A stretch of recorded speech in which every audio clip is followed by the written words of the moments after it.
Napoleon's cavalry was not just a single weapon, but an entire arsenal, each honed for a different purpose, each with its own style, spirit, and role in battle.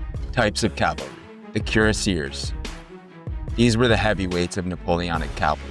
The cuirassiers were heavy cavalry units who could be most closely compared to the mounted armored knights of old Europe. Named after their steel breastplates, the cuirassiers were giant men covered in armor head to toe, riding the largest, most powerful horses in the army.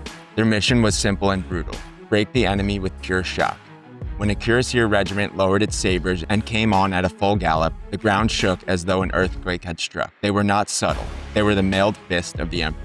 In the smoke and chaos of battle, their polished armor made them look like moving statues, implacable and unstoppable. Their equipment sometimes weighed over 100 pounds. The armor protected them from musket fire at range, giving them the nerve to close in. For the soldier in their path, they were a wall of steel and muscle, nearly impossible to stop. The carabiners.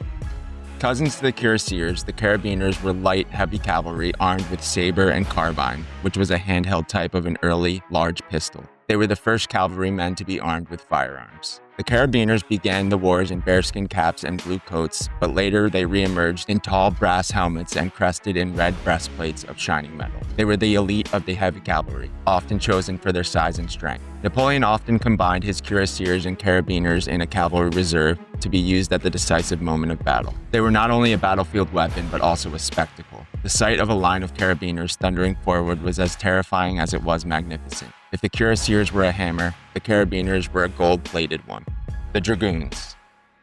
Dragoons were originally a class of mounted infantry who used horses for mobility but dismounted to fight on foot. From the early 17th century onward, dragoons were increasingly also employed as conventional cavalry.